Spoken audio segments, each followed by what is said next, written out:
Assalamu alaikum everyone. How are you all? I hope you all are doing well. Yesterday we did some major types of lipids. One of them was phospholipids. So today we are going to do this. Phospholipids are abundant in all biological membranes. Phospholipids सभी biological membrane में abundant है. एक चीज़ जो हमने पहले पढ़ी थी triacyl glyceride storage lipids हैं वो मेम्ब्रेन लिपिड्स का पार्ट नहीं है. तो स्टोरेज लिपिड जो मोस्ट अबंडेंट है वो ट्राइसाइल ग्लिसराइड है और फॉस्फोलिपिड मोस्ट अबंडेंट हैं बायोलॉजिकल मेम्ब्रेन्स में. ये हाइड्रोफोबिक भी हैं हाइड्रोफिलिक भी हैं यानी एम्फीफिलिक हैं एम्फीपैथिक करेक्टर रखते हैं. बायोलॉजिकल मेम्ब्रेन्स का पार्ट है और मोस्ट अबंडेंट मॉलिक्यूल जो बायोलॉजिकल मेम्ब्रेन में मोस्ट अबंडेंट लिपिड है बायोलॉजिकल मेम्ब्रेन में वो फॉस्फोलिपिड है. A phospholipid molecule is constructed from four components कौन कौन से हैं? एक या दो उसके पास फैटी एसिड होंगे, ग्लिसरॉल बैकबोन होगी, फॉस्फेट ग्रुप अटैच होगा और फॉस्फेट ग्रुप के साथ कोई ना कोई पोलर हेड ग्रुप अटैच होगा. लाइक वो कोलाइन हो सकता है, वो एथेनोल अमाइन हो सकता है, वो सीरीन हो सकता है, वो डायरेक्टली एच के साथ अटैच हो सकता है. यानी कोई ना कोई पोलर हेड ग्रुप अटैच होगा. ये फोर मॉलिक्यूल्स फोर कंपोनेंट्स होते हैं फॉस्फोलिपिड के अंदर.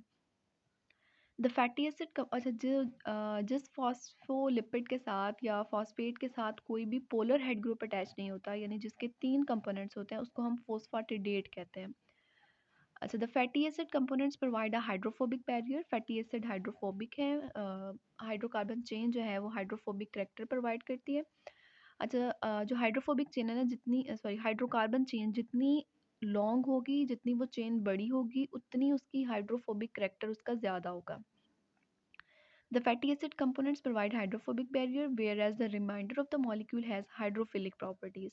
जो उसके बाद क्या बच जाता है उसका हेड बच जाता है और फॉस्फेट बच जाता है. वो हाइड्रोफिलिक प्रॉपर्टीज रखता है और इनेबल करता है interaction with the aqueous environment. Hydrophilic यानी वाटर लविंग मॉलिक्यूल है तो वो एक्वस इन्वायरमेंट के साथ इंटरेक्शंस करेगा. The platform on which phospholipids are built may be glycerol, a 3-carbon alcohol, or a sphingosine, a more complex alcohol.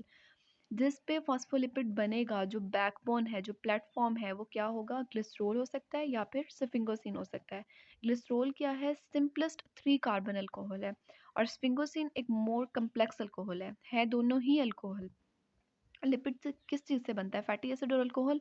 दो चीज़ें होती हैं लिपिड में. तो ग्लिसरॉल और स्फिंगोसिन दोनों अल्कोहल हैं लेकिन ग्लिसरॉल जो है वो एक सिंपल अल्कोहल है 3-कार्बन अल्कोहल है और जो स्फिंगोसिन है वो एक कम्प्लेक्स अल्कोहल है. Okay phospholipids derived from glycerol are called phosphoglycerides. अगर बैकबोन ग्लिसरॉल की है तो हम क्या कहेंगे फॉस्फोग्लिसराइड्स. अगर बैकबोन स्फिंगोसिन की है तो फॉस्फोस्फिंगो लिपिड्स भी कह सकते हैं या फिर सिंपल स्फिंगोलिपिड्स भी उसे कहते हैं.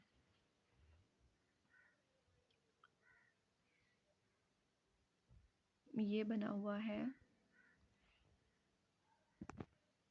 ग्लिसरोफॉस्फोलिपिड बना हुआ है.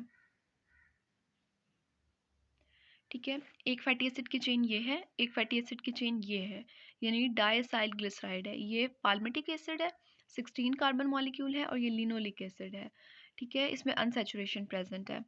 ओके उसके बाद 18 कार्बन जिसमें अनसैचुरेशन प्रेजेंट है वो लिनोलिक एसिड होता है. दो अनसैचुरेटेड वो प्रेजेंट हों मतलब दो डबल बॉन्ड प्रेजेंट हो. अगर एक डबल बॉन्ड 18 कार्बन वाले में प्रेजेंट है तो उसको हम ऑलिक एसिड कहते हैं. अगर दो डबल बॉन्ड प्रेजेंट है तो वो लिनोलिक एसिड है. Okay let me explain it again. ये पाल्मिटिक एसिड है 16 कार्बन और 18 कार्बन फैटी एसिड को हम स्टेरिक एसिड कहते हैं. अगर उसमें सिंगल डबल बॉन्ड प्रेजेंट है तो उसे ऑलिक एसिड कहते हैं. दो डबल बॉन्ड प्रेजेंट है तो उसे लिनोलिक एसिड कहते हैं. ये ग्लिसरॉल का मॉलिक्यूल अटैच है फॉस्फेट और हेड ग्रुप सब्सटीट्यूएंट अटैच है. फोर कंपोनेंट्स हमने इसमें देखे हैं फैटी एसिड ग्लिसरॉल फॉस्फेट और what is head group substituent. यही हेड ग्रुप सब्सटीट्यूएंट अगर यहाँ पे हेड ग्रुप सब्सटीट्यूएंट अटैच नहीं है ओ पे नेगेटिव चार्ज है जो कि हमारी फिजियोलॉजिकल पीएच पे एग्जिस्ट करता है तो उसे फॉस्फाटिडेट कहते हैं. अगर ये एक्स एच हो जाएगा तो उसको फॉस्फोटिडिक एसिड कहेंगे. अगर ये एथेनॉल अमाइन होगा तो इसको फॉस्फोटाइडाइल एथेनॉल अमाइन कहेंगे. अगर ये कोलाइन होगा तो इसको फॉस्फोटाइडाइल कोलाइन कहेंगे. ये चार कंपोनेंट्स हैं फॉस्फोलिपिड्स में. ओके आई डोंट नो इसको जूम कैसे करना है. ये फॉस्फोटाइडाइल एथेनॉल अमाइन में फॉस्फाटिडिक एसिड में एक्स कुछ भी नहीं होता. एच इसका रिमूव हो चुका होता है राइट. और फॉस्फोटाइडाइल को फोस्फोटाइडाइल एथेनॉलमाइन में एक्स क्या है? एथेनॉलमाइन है। और फोस्फोटाइडाइल कोलाइन में एक्स कोलाइन है। फोस्फोटाइडाइल सीरीन में एक्स सीरीन है। फोस्फोटाइडाइल ग्लिसरोल में एक्स ग्लिसरोल है। ये सारा कुछ है। हम लोगों ने बेसिकली इसके सिर्फ 3 पढ़े हैं, ग्लिसरोल तक भी मैम ने नहीं बताया। या ये इनोसिटोल का नेम याद करना है, ये हम लोग इसके बारे में आगे पढ़ेंगे। कॉमन फॉस्फोलिपिड्स, ये कोलाइन का स्ट्रक्चर, फॉस्फेटाइडाइलेमाइन, इसका मैम ने कहा था आप लोगों ने बेसिकली किसी भी एक का कोई एक रिप्रेजेंटेटिव याद कर लेना है आपने। Okay, phosphatidyl choline is the major component of most eukaryotic cell membranes. Eukaryotic के सेल मेम्ब्रेन में ये प्रेजेंट है, लेकिन प्रोकैरियोट्स में प्रेजेंट नहीं होता। यूकैरियोट और प्रोकैरियोट में क्या डिफरेंस है? सेल में जो क्या कहते हैं उसको, ऑर्गेनेलीज हैं, मेम्ब्रेन बाउंडेड ऑर्गेनेलीज हैं, यूकैरियोटिक में हैं और प्रोकैरियोट्स में नहीं है। मतलब ये सिंपलर ऑर्गेनिजम्स हैं और वो थोड़े कम्प्लेक्स ऑर्गेनिजम्स हैं। तो phosphatidyl choline eukaryotic cell membrane में प्रेजेंट है, लेकिन प्रोकैरियोट्स में प्रेजेंट नहीं है। Including Escherichia coli can not synthesise this lipid, their membrane do not contain phosphatidyl choline. Eukaryotes में फोस्फोटाइडाइल कोलाइन है और प्रोकैरियोट्स में नहीं है, including Escherichia coli. This is a simple, it can be MCQ, लेकिन मुझे नहीं लगता इतने सिंपल एमसीक्यूज हमारे लिए आने वाले हैं। Phospholipases hydrolyzed glycerophospholipids. Okay, phospholipases hydrolyse glycerophospholipids ये क्या करते हैं? लिपिड को ब्रेक डाउन करते हैं, उसकी हाइड्रोलिसिस करते हैं। Hydrolytic reactions of phospholipids are catalysed by enzyme known as phospholipases. Phospholipase enzyme है जो हाइड्रोलिटिक रिएक्शन करता है, यानी ब्रेक डाउन करता है फॉस्फोलिपिड्स के। For example, phospholipase A2 hydrolytically excises the fatty acid residue at carbon number 2, leaving a lysophospholipid. Okay, phospholipase A2 carbon number 2 पे act कर रहा है। ओके, फोस्फोलाइपेज A2 जो ग्लिसरोल के कार्बन नंबर 2 के साथ फैटी एसिड अटैच है ना, उस पे एक्ट कर रहा है। अगर ये ग्लिसरोल के कार्बन नंबर 1 के साथ जो फैटी एसिड अटैच है उसके कार्बन को ब्रेक डाउन करेगा, वहाँ पे ये हाइड्रोलिसिस करेगा, तो हम उसको फोस्फोलाइपेज A1 कहेंगे। अगर ग्लिसरोल के कार्बन नंबर 2 पे ये एक्ट कर रहा है तो इसको फोस्फोलाइपेज A2 कहेंगे। अगर ये राइट साइड पे जो है ना फोस्फोलाइपेज यहाँ से फॉस्फेट की हाइड्रोलिसिस करेगा तो इसको फोस्फोलाइपेज डी कहेंगे। अगर ये लेफ्ट साइड से एक्ट कर रहा होगा तो इसको फोस्फोलाइपेज सी कहेंगे। यहाँ पे हम लोग देख रहे हैं फोस्फोलाइपेज A2 की एग्जांपल देख रहे हैं, यानी कार्बन नंबर 2 ग्लिसरोल का, उसके वहाँ से ये लिसिस कर रहा है, वहाँ पे हाइड्रोलिसिस हो रही है।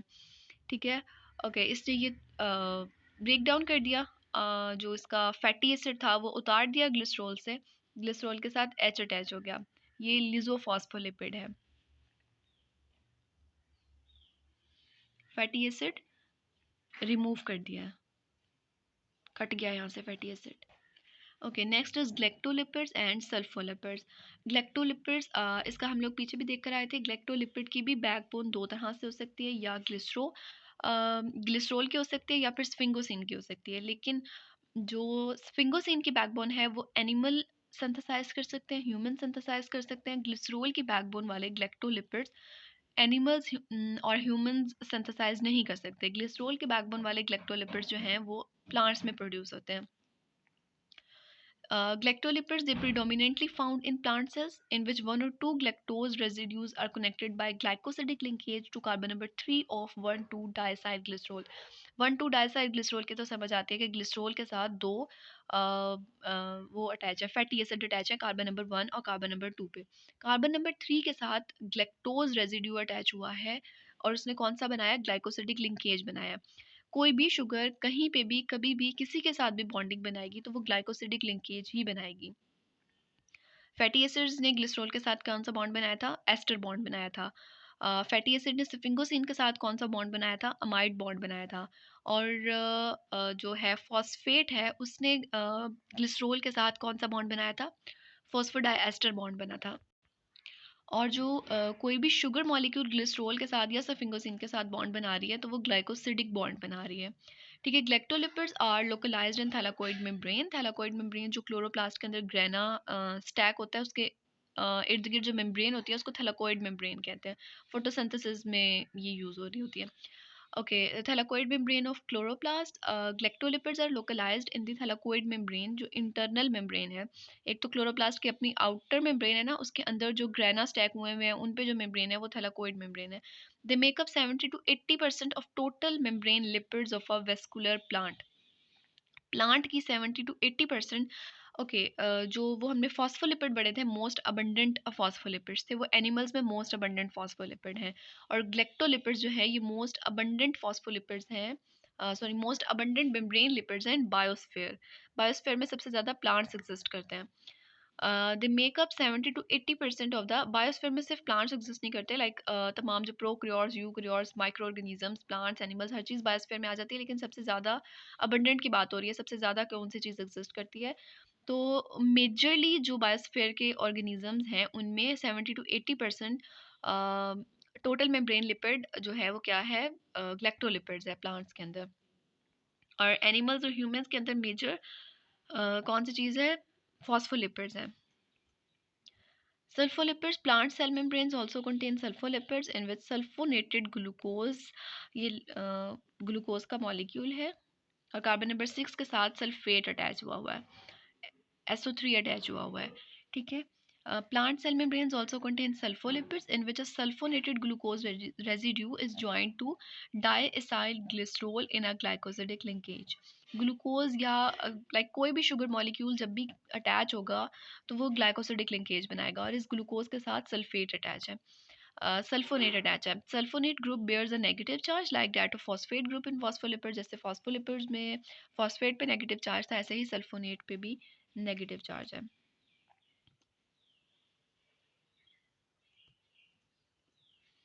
ओके, स्फिंगोलिपिड्स क्या होते हैं? Sphingolipids are derivatives of sphingosine. हम लोगों ने फॉस्फोलिपिड्स में पढ़ा था बैकबोन स्फिंगोसिन की हो सकती है, ग्लेक्टोलिपिड्स में पढ़ा था बैकबोन स्फिंगोसिन की हो सकती है। तो वो स्फिंगोफॉस्फोलिपिड्स, स्फिंगोग्लेक्टोलिपिड्स को हम स्फिंगोलिपिड्स की ब्रांच में भी रख सकते हैं। फॉस्फोलिपिड्स को हम डिवाइड करते हुए कह सकते हैं फॉस्फोग्लिसरोलिपिड्स, फॉस्फोस्फिंगोलिपिड्स। ग्लेक्टोलिपिड्स को डिवाइड करते हुए कह सकते हैं ग्लेक्टोग्लिसराइड्स और ग्लेक्टोस्फिंगोलिपिड्स।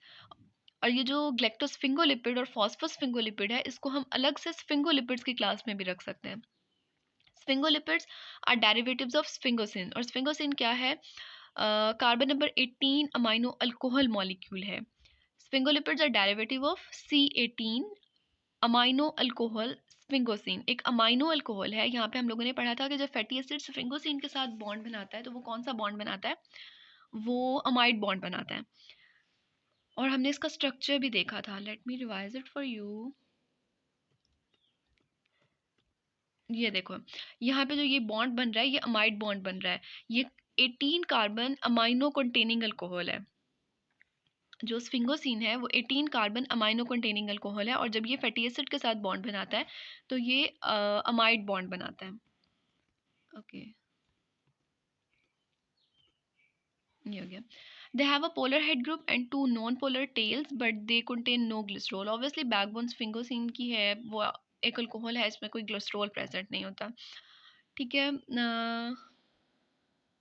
दो नॉन पोलर टेल्स होती है, एक स्फिंगोसिन की अपनी है और एक उसके साथ अटैच है, क्या उसे कहते हैं, फैटी एसिड अटैच है, और एक उसका कोई ना कोई पोलर ग्रुप अटैच होगा, लाइक वो फॉस्फेट हो सकता है, वो ग्लूकोज हो सकता है, वो सल्फोनेटेड ग्लूकोज हो सकता है, कोलाइन कंटेनिंग फॉस्फेट हो सकता है, कुछ भी हो सकता है। पोलर हेड ग्रुप, हम लोग बहुत सारे पोलर हेड ग्रुप की एग्जांपल्स पढ़ चुके हैं। Sphingolipids are composed of one molecule of long chain amino alcohol. Amino containing alcohol है ये। ठीक है। One molecule of long chain fatty acid, एक उसके साथ फैटी एसिड अटैच है और एक पोलर हेड ग्रुप अटैच है, जो कि आगे फर्दर अटैच हो बाय पोलर हेड ग्रुप, जो कि इधर अटैच है ग्लाइकोसिडिक लिंकेज के साथ, यानी वो पोलर हेड ग्रुप शुगर हो सकती है, या फिर वो फोस्फोडाइस्टर बॉन्ड के साथ अटैच है, वो पोलर हेड ग्रुप कोई फॉस्फेट हो सकता है। ठीक है। हम लोगों ने फॉस्फोलिपिड्स जो पढ़े थे उसमें 4 कंपोनेंट्स थे। कौन सा था? एक उसकी ग्लिसरॉल बैकबोन, दो फैटी एसिड के मॉलिक्यूल थे, एक उसकी फॉस्फेट ग्रुप था और उसके साथ पोलर हेड ग्रुप अटैच था। यहाँ पे स्फिंगोलिपिड्स में हमने कितने पढ़े हैं? लॉन्ग चेन अल्कोहल जो है वो स्फिंगोसिन की बैकबोन है, एक फैटी एसिड है और एक उसके साथ पोलर हेड अटैच है। और ये पोलर हेड फर्दर किसी एक्स ग्रुप के साथ भी अटैच हो सकता है। बैकबोन ऑफ स्फिंगोसिन ये भी आ गया।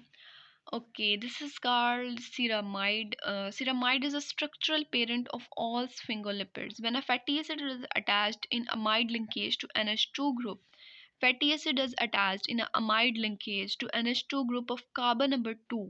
The resulting compound is ceramide, which is structurally similar to dry acyl glycerol. Glycerol में भी यही होता है। ग्लिसरॉल में क्या होता है, बैकबोन होती है उसकी ग्लिसरॉल की, और दो फैटी एसिड अटैच होते हैं। Let me show you. ये ग्लिसरॉल बैकबोन है, उसके साथ एक फैटी एसिड अटैच है यहाँ पे, एक फैटी एसिड अटैच है यहाँ पे। ये ग्लिसरॉल डाइसाइड ग्लिसराइड का स्ट्रक्चर बन गया, दो फैटी एसिड अटैच है। स्फिंगोसिन, ये स्फिंगोसिन का मॉलिक्यूल है और ये इसके साथ एक फैटी एसिड अटैच है बाय वो एस्टर बॉन्ड। यहाँ पे दो एस्टर बॉन्ड बन रहे हैं, यहाँ पे sorry sorry sorry sorry sorry again sorry, ये ग्लिसरॉल में एस्टर बॉन्ड बन रहा है, यहाँ पे अमाइड बॉन्ड बन रहा है। स्फिंगोसिन के साथ जब फैटी एसिड अटैच हुआ तो ये अमाइड बॉन्ड बना है।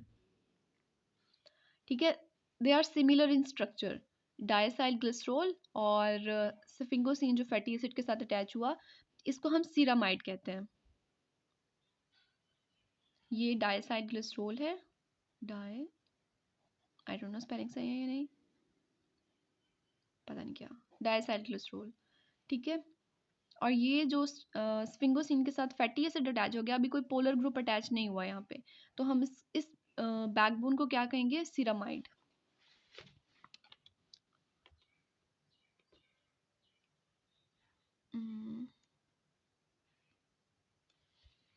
ये देखो, इसके साथ अभी कोई हेड ग्रुप अटैच नहीं हुआ, हेड ग्रुप ने अटैच होना है। ठीक है, इस को क्या कहेंगे हम लोग, ceramide. Okay, sphingolipid, the amino group at carbon number 2 bears a fatty acid linkage, fatty acid in amide linkage. Carbon number 2 पे fatty acid in amide linkage present है। The fatty acid is usually saturated और mono unsaturated। ये चीज हम लोग पहले पढ़ चुके हैं कि एनिमल्स के अंदर long chain amino acid present है, सॉरी अमाइनो एसिड नहीं, लिपिड्स फैटी एसिड्स प्रेजेंट हैं। शॉर्ट चेन, मीडियम चेन और वेरी लॉन्ग चेन प्रेजेंट नहीं होते हैं। तो फैटी एसिड में usually mono unsaturated, maximum human body के अंदर वो अनसेचुरेशन दो जगह हो सकती है प्रेजेंट, लेकिन स्फिंगोसिन में वो क्या करें, यूजली सेचुरेटेड या फिर mono unsaturated fatty acid present होते हैं विद कार्बन 16, 18, 22 और 24। Ceramide is parent compound for this group. इस जो ये स्फिंगोसिन है, इसका पेरेंट कंपाउंड क्या है, सिरामाइड। यहाँ पे ये सिरामाइड है। Sphingolipids differ in the polar head group attach. ये सबका कॉमन है, सिरामाइड जो इनकी पेरेंट कंपाउंड है स्फिंगोलिपिड्स का, ये कॉमन है, सब में कॉमन रहेगा। ये डिफर करेंगे इस एक्स ग्रुप में, हेड ग्रुप में। यहाँ पे फॉस्फेट लगेगा, यहाँ पे क्या लगेगा, कोई शुगर मॉलिक्यूल लगने वाला है यहाँ पे, वो इस चीज़ में डिफर करेगा। Gangliosides have very complex oligosaccharide head groups. Okay, sphingolipids में हम लोगों ने ये पढ़ा कि ये हेड ग्रुप में डिफर करते हैं। अगर वहाँ पे कम्प्लेक्स ओलिगोसेग्राइड लगा हुआ है तो हम इसको क्या कहेंगे, गैंग्लियोसाइड कहेंगे। ये हम लोगों ने पढ़ा नहीं है, इसकी डिटेल नहीं पढ़ी गैंग्लियोसाइड्स की, ये आगे भी स्लाइड है, लेकिन हम लोगों ने ये नहीं पढ़ा। Sphingolipids क्या है? There are three subclasses of sphingolipids. Each class originate from ceramide but differing in head group. जो पेरेंट कंपाउंड है सीरामाइड वो सेम रहेगा, लेकिन हेड ग्रुप डिफर करेगा। स्फिंगोमाइलन्स जो माइलन्स हैं न्यूरॉन सेल में, सेल बॉडी के बाद एक्सॉन पे माइलन सेल्स होते हैं, उनमें प्रेजेंट होता है स्फिंगोमाइलन। एक्सॉन सेल बॉडी डेंड्राइड्स, और फिर उसके बाद वो लॉन्ग हो रहा था, कॉलम आता था जिसको हम एक्सॉन कहते थे, उस एक्सॉन पे माइलन सेल्स थे, उनमें प्रेजेंट होता है स्फिंगोमाइलन। और वो माइलन्स में क्योंकि ये वाला स्फिंगोलिपिड प्रेजेंट है तो इसलिए हमने उसको नेम दे दिया स्फिंगोमाइलन का। ओके, ये बाकी हम लोग पढ़ते हैं न्यूट्रल ग्लाइकोलिपिड्स, या ये भी मैं आपको बताती हूँ, अभी हम लोग आगे पढ़ते हैं। गैंग्लियोसाइड्स का हम लोगों ने एज सच कुछ नहीं पढ़ा, In humans, at least 60 different sphingolipids have been identified in cellular membranes. 60 different sphingolipids जो हैं वो identify हो चुके हैं in humans. Many of these are especially prominent in the plasma membrane of neurons. जो ज़्यादातर sphingolipids हैं वो कहाँ present हैं? Plasma membrane of neurons में. And some are clearly recognition sites on the cell surface. Recognition sites कौन सी होती है? Receptors. ठीक है. प्रोमिनेंट कहाँ पे है ये? प्लाज्मा मेम्ब्रेन ऑफ न्यूरॉन और रिसेप्टर्स के अंदर, जो लिपिड रिसेप्टर्स हैं उनमें. Sphingomyelins are present in plasma membrane of animal cells and are especially prominent in myelin. कहाँ पे प्लाज्मा मेम्ब्रेन एनिमल सेल की प्लाज्मा मेम्ब्रेन में होते हैं और स्पेशली प्रोमिनेंट कहाँ पर है? माइलिन के अंदर. A membranous sheath that surrounds and insulates the axons of some neurons. दस नेम स्फिंगोमाइलिन्स. ठीक है, मेम्ब्रेनियस शेथ है जो कि सराउंड करती है या इंसुलेट करती है एक्सन को. एक्सन क्या होता है? जो मैसेज लेकर सेल बॉडी से अवे लेकर जाता है, मैसेज जो ट्रांसफर करता है मैसेज अगले न्यूरॉन पे या फिर कहीं पे भी. अगर किसी मसल के पास मैसेज भेजना है तो ये एक्सॉन के थ्रू वो रिलीज हो जाता है मैसेज. ठीक है, और ये क्या करती है? सराउंड करती है और इंसुलेट करती है एक्सन को. और क्योंकि ये माइलिन में प्रेजेंट होता है स्फिंगोलिपिड, तो हम इसको स्फिंगोमाइलिन कह देते हैं. Sphingomyelin is the most common sphingolipid bearing either a phosphocholine or phosphoethanol amine head group, so they can also be classified as sphingophospholipid. Okay, जो स्फिंगोमाइलिन है इसके अंदर कौन सा मोस्ट कॉमन स्फिंगोलिपिड है? जो स्फिंगोलिपिड्स स्फिंगोमाइलिन में प्रेजेंट हैं वो या तो फोस्फोकोलाइन उनके पास होता है या फिर फोस्फोएथेनोलामाइन होता है. तो इसका मतलब हम इसको स्फिंगोफॉस्फोलिपिड्स में भी रख सकते हैं. स्फिंगोल फॉस्फोलिपिड्स के दो टाइप्स हमने पढ़ी थी, ग्लिसरोफॉस्फोलिपिड्स, स्फिंगोफॉस्फोलिपिड्स. ग्लिसरो को तो छोड़ दें. स्फिंगोफॉस्फोलिपिड्स जो है उसमें फॉस्फेट के साथ कोलाइन भी अटैच हो सकता है, एथेनॉल अमाइन भी अटैच हो सकता है. तो वो जो फॉस्फोकोलाइन है, फॉस्फोएथेनॉल अमाइन है, उसको हम स्फिंगोलिपिड्स में भी रख सकते हैं. और ये फॉस्फोकोलाइन और फॉस्फोएथेनॉल अमाइन कहाँ प्रेजेंट होते हैं? मोस्ट कॉमनली ये स्फिंगोमाइलिन्स में प्रेजेंट होते हैं. Okay, now glycosphingolipids. नेक्स्ट है ग्लाइकोस्फिंगोलिपिड्स. ओके, जो सीरामाइड हम लोगों ने पेरेंट कंपाउंड पढ़ा था वो सबका सेम था और ये अपने हेड ग्रुप में डिफर कर रहे थे. राइट, हेड ग्रुप अगर फॉस्फेट था तो हम उसको स्फिंगोफॉस्फोलिपिड कह रहे थे. ठीक है, और अगर वो हेड ग्रुप ग्लूकोज होगा या कोई भी शुगर मॉलिक्यूल होगा तो हम उसको ग्लाइकोस्फिंगोलिपिड कहेंगे. अगर स्फिंगोसिन के साथ एक फैटी एसिड अटैच है तो सीरामाइड. अगर उस सीरामाइड के साथ एक फॉस्फेट अटैच हो गया तो स्फिंगोफॉस्फोलिपिड. और अगर उस सीरामाइड के साथ एक शुगर मॉलिक्यूल कोई अटैच हो गया तो हम उसको क्या कहेंगे? ग्लाइकोस्फिंगोलिपिड्स. और जो ग्लाइकोस्फिंगोलिपिड्स हैं ये सिर्फ एनिमल में प्रेजेंट होते हैं, ये प्लांट्स ड्राइव नहीं है. लाइक प्लांट्स उनको सिंथेसाइज नहीं करते. प्लांट्स जो उनसे ग्लाइकोलिपिड सिंथेसाइज करते हैं उनमें बैकबोन ग्लिसरोल की होती है. Okay, like sphingomyelin glycolipids in animal cells are derived from sphingosine. ये स्फिंगोसिन डेरिवेटिव है. They do not contain phosphate. इनका जो हेड ग्रुप है उसमें ग्लूकोज या कोई भी शुगर मॉलिक्यूल अटैच है, फॉस्फेट अटैच नहीं हुआ. They occur largely in outer phase of plasma membrane, have head group with one or more sugars connected directly to OH at C1 of the ceramide moiety. ceramide के साथ एक या दो sugars attach है. Head groups में इनके क्या attach है? शुगर्स अटैच है. ठीक है, cerebrosides have a single sugar link to ceramide. अगर सिर्फ एक शुगर अटैच है सेरामाइड के साथ तो उसको सेरिब्रोसाइड कहते हैं. ठीक है, अगर वो जो सिंगल शुगर इसके साथ अटैच हुई है सिरामाइड के साथ, अगर वो ग्लूकोज है तो वो न्यूरल टिश्यूज में प्रेजेंट होगी. और अगर वो ग्लैक्टोज है तो वो नॉन न्यूरल टिश्यूज में प्रेजेंट होगी. ठीक है, have a single sugar link to ceramide. Those with galactose are characteristically found in plasma membrane of cells in neural tissues. Galactose अगर प्रेजेंट है, आई गेस मैंने उल्टा बोला है ना? ओके, ग्लैक्टोज अगर प्रेजेंट है plasma, sorry, I don't know what I am saying right now. जो ग्लैक्टोज अगर सिरामाइड के साथ अटैच हुई है, यानी सिरामाइड के साथ एक शुगर ने अटैच होना है, जो एक शुगर अटैच होगी तो हम उसको सेरेब्रोसाइड कहेंगे। अगर वो अटैच होने वाली एक शुगर ग्लैक्टोज है तो ये सेरेब्रोसाइड कहाँ प्रेजेंट होगा? Plasma membrane of neural tissues. ठीक है, अगर इसके साथ सिरामाइड के साथ अटैच होने वाली सिंगल शुगर ग्लूकोज है तो वो प्लाज्मा मेम्ब्रेन ऑफ किन सेल की प्लाज्मा मेम्ब्रेन में प्रेजेंट होगी? नॉन न्यूरल टिश्यूज की प्लाज्मा मेम्ब्रेन में प्रेजेंट होगी। और जो मोनोसेक्राइड अटैच हो रहा है, ओलिगोसेक्राइड अटैच हो रहा है, मतलब मोनोसेक्राइड और ओलिगोसेक्राइड जो है वो नॉन चार्ज ग्रुप्स होते हैं, उनके ऊपर कोई चार्ज नहीं होता, इसलिए हम लोगों ने यहाँ पे इनको न्यूट्रल ग्लाइकोलिपिड्स भी कहा था।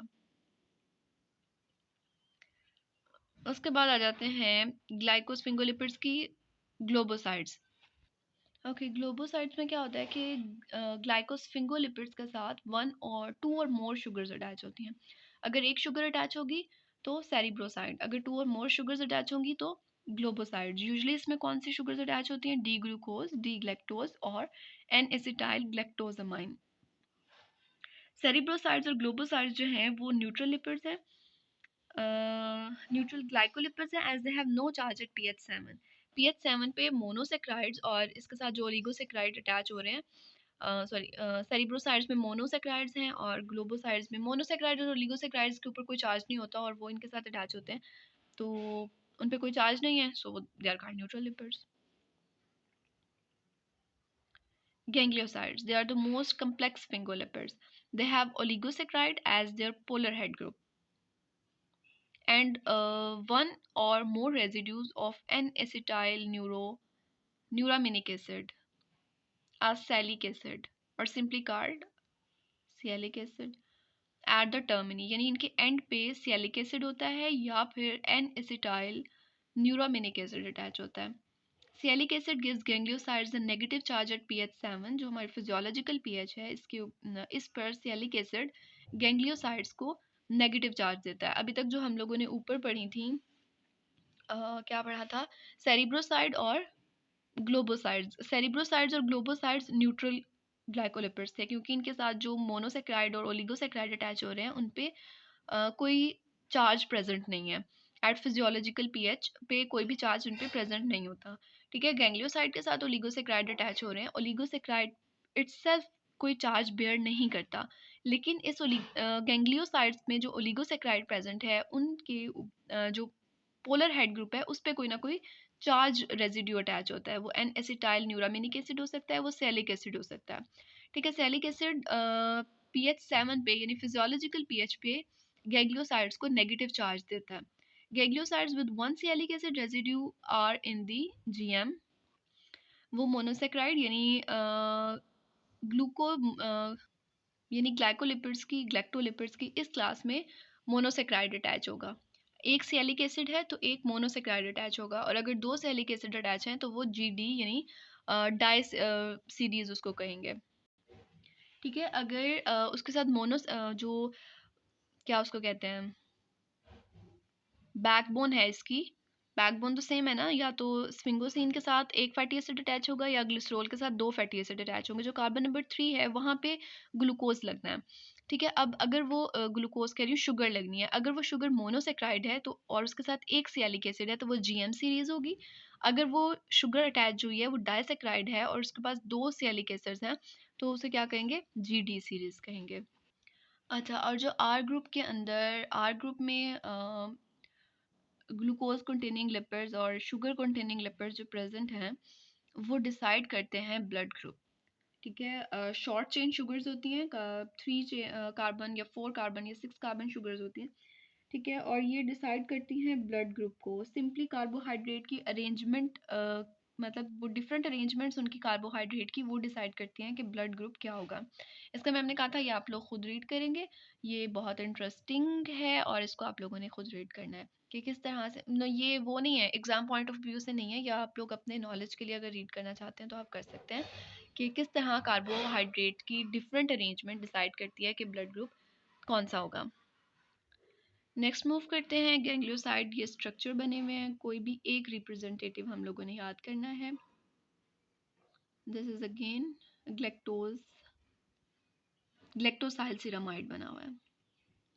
स्टिरोल, हम लोगों ने स्टिरोल का बहुत स्टार्ट में पढ़ा था कि 4 फ्यूज्ड मॉलिक्यूल्स इसमें होते हैं, राइट? रिमेंबर, पीछे जाऊं, मुझे खुद नहीं याद कहाँ पड़ा था।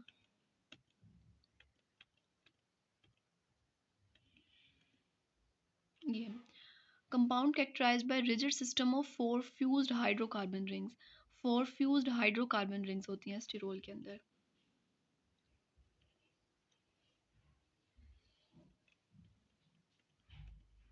ये देखो, फोर फ्यूज्ड हाइड्रोकार्बन, और ये कोलेस्ट्रॉल जो है, कोलेस्ट्रॉल, इसको याद करना है, इसका स्ट्रक्चर भी याद करना है। Okay.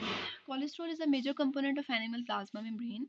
It constitutes almost 25% of membrane lipid in plasma membrane, but is essentially absent from some intracellular membranes. Intracellular membranes में ये absent हो सकता है, लेकिन जो extracellular membrane है उसमें 25% जो membrane lipids हैं उनका 25% cholesterol present होता है. Its polar OH group gives it a weak amphiphilic character. इसका जो पोलर OH ग्रुप है वो इसको वीक एम्फीफिलिक कैरेक्टर देता है, where its fused ring system provided with greater rigidity than other membrane lipids. जो फ्यूज्ड इसका रिंग सिस्टम है वो किससे बना हुआ है, हाइड्रोकार्बन चेन का बना हुआ है, वो हाइड्रोकार्बन रिंग है, ठीक है। वो इसको क्या देती है, रिजिडिटी देती है। और जो इसका पोलर, जो इसका हेड ग्रुप है वो पोलर OH ग्रुप है जो इसे वीक एम्फीफिलिक कैरेक्टर देता है। अच्छा, जो प्लाज्मा मेम्ब्रेन होती है ना वो फ्लूइड होती है, मतलब लाइक उसकी फ्लूइडिटी ज़्यादा होती है, लेकिन प्लाज्मा मेम्ब्रेन में जहाँ जहाँ कोलेस्ट्रॉल प्रेजेंट होगा वहाँ पे उसकी प्लाज्मा मेम्ब्रेन की फ्लूइडिटी कम हो जाएगी, वहाँ पे वो रिजिड हो जाएगी, बिकॉज ऑफ इट्स जो कोलेस्ट्रॉल है इसमें फ्यूज रिंग है जो कि ग्रेटर रिजिड है, जो उसको ग्रेटर रिजिडिटी देती है। Similar sterols are found in other eukaryotes, stigmasterol in plants and ergosterol in fungi. Animals के अंदर जो स्टिरोल प्रेजेंट है उसको हम कोलेस्ट्रॉल कहते हैं, प्लांट्स के अंदर जो स्टिरोल प्रेजेंट है उसको हम स्टिग्मा स्टिरोल कहते हैं, फंजाई के अंदर या जो भी आप इसको पढ़ते हो उसको हम, उसमें जो स्टिरोल प्रेजेंट है उसको एर्गोस्टिरोल कहते हैं। For example bacteria can not synthesise sterol, a few bacteria series are exception. Bacteria जो है वो स्टिरोल नहीं बना सकते, लेकिन few bacteria species are exception में प्रेजेंट हैं। In mammals, cholesterol is metabolic precursor of steroid hormones. Okay, cholesterol आता कहाँ से, ये हमें स्टेरॉइड्स से मिलता है और ये फर्दर प्रिकर्सर है स्टेरॉइड हार्मोन का। स्टेरॉइड हार्मोन कौन से होते हैं, हम लोगों ने देखा था कौन से थे, प्रोजेस्टेरॉन था, एस्ट्रोजन था, यानी जो गुनैड्स हैं हार्मोन्स रिलीज करते हैं वो स्टेरॉइड हार्मोन्स होते हैं, ठीक है। Substances that control a great variety of physiological functions, बहुत सारे फिजियोलॉजिकल फंक्शंस में, बहुत सारे फिजियोलॉजिकल फंक्शंस में पार्ट प्ले कर रहे होते हैं through the regulation of gene expression. ये बात हुई है स्टेरॉइड हार्मोन। स्टेरॉइड हार्मोन ये काम करते हैं कि फिजियोलॉजिकल फंक्शंस में पार्ट प्ले करते हैं through the regulation of gene expression, और ये स्टेरॉइड हार्मोन, इनका प्रिकर्सर कौन है, कोलेस्ट्रॉल है। This is an important question, cholesterol को आपने देखना है। ये फिर वही आ गया, एल्डोस्टेरोन, टेस्टोस्टेरोन, स्टेरॉइड हार्मोन्स आएंगे। Okay, archaeal membranes are built from ether lipids with branch chains, ये हम लोगों ने पढ़ा था। जो आर्कियल बैक्टीरिया है वो ईथर, उनमें टेट्रा ईथर वो होते हैं, टेट्रा ईथर बॉन्ड उनके साथ उनमें प्रेजेंट होते हैं। दो ग्लिसरॉल के दरमियान में फैटी एसिड, जो ब्रांच फैटी एसिड हैं वो पैक्ड होते हैं, ठीक है, और ये 4 ईथर बॉन्ड बना रहा होता है। Let me draw it again, हम लोग लास्ट लेक्चर में ये देख चुके हैं, लेकिन इसको दोबारा देख लेते हैं। ये ग्लिसरॉल के मॉलिक्यूल्स हैं, ये ब्रांच फैटी एसिड है, और यहाँ पे ये ईथर बॉन्ड बना रहा है, यहाँ पे इसके साथ कोई ना कोई हाइड्रोफिलिक ग्रुप अटैच होता है। ये ग्लिसरॉल के दो बैकबोन्स हैं, उसके दरमियान में fatty acid, branched fatty acid present है, 4 ईथर बॉन्ड्स बना रहा है, टेट्रा ईथर बॉन्ड हो गया, और ये इसका हाइड्रोफिलिक हेड ग्रुप हो गया, ठीक है। और जो आर्कियल बैक्टीरिया है ना, ये हॉट स्प्रिंग्स में रह सकते हैं, ये लोग एसिडिक मीडिया में रह सकते हैं, high pH, very low pH में एग्जिस्ट कर सकते हैं। और इसकी रीज़न क्या है कि इनमें ईथर बॉन्ड प्रेजेंट है जो कि ईजिली ब्रेक नहीं होता, ठीक है। इस वजह से इनके अंदर ईथर बॉन्ड प्रेजेंट होने की वजह से ये एग्जिस्ट कर सकते हैं इतनी एक्सट्रीम कंडीशंस पर। Okay, some archaea have unique membrane lipid with long chain alkyl group, either linked to glycerol at both ends and with sugar residues, or phosphate joined to glycerol provide a polar or a charged head group. ये देखो, यहाँ पे हमने पढ़ा कि long chain जो है ना वो ब्रांच्ड फैटी एसिड प्रेजेंट है, ठीक है, दो ग्लिसरॉल मॉलिक्यूल प्रेजेंट है, और वो इधर अटैच हो सकते हैं, या तो जो हाइड्रोफिलिक ग्रुप्स हैं ये या तो हो सकते हैं फॉस्फेट या फिर ये शुगर रेजिड्यूज हो सकते हैं। यही बात उसने यहाँ पे कर दी है। These lipids are stable under harsh conditions in which these archaea lives. और ये कहाँ रहते हैं, ये हॉट स्प्रिंग्स में रहते हैं, ये एसिडिक पीएच में रहते हैं।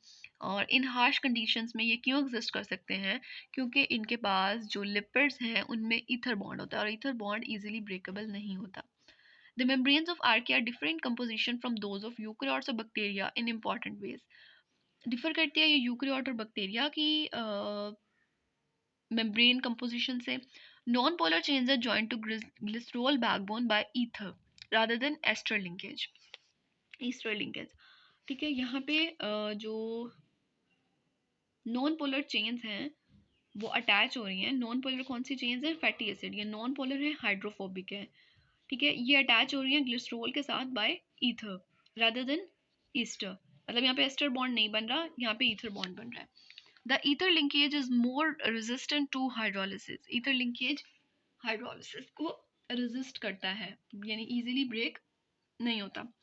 The alkyl chains are branched rather than linear. जो हम लोग ऊपर सारा पढ़ के आए उसमें लीनियर थी फैटी एसिड की चेन, और यहाँ पे फैटी एसिड की चेन अल्काइल चेन जो है वो क्या है, ब्रांच्ड है। These branch saturated hydrocarbons are more resistant to oxidation. ये oxidation और hydrolysis के को resist करते हैं, इसलिए ये exist कर सकते हैं ऐसी harsh conditions में।